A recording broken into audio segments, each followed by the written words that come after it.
just for the same reason we go on safaris. That's like, right. Go big game hunting. Like a petri dish down here. Okay. That's right.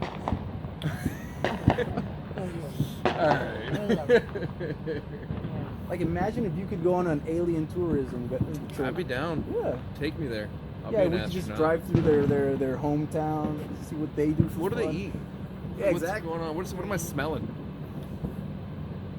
They're probably drinking that green tea stuff you got. Every morning they love it. They're just like, this is the best thing. They live on that. They see a nice steak, they're like, is that a cow? Oh my god. You guys are disgusting. You guys seen those cows pooping? How could you eat them?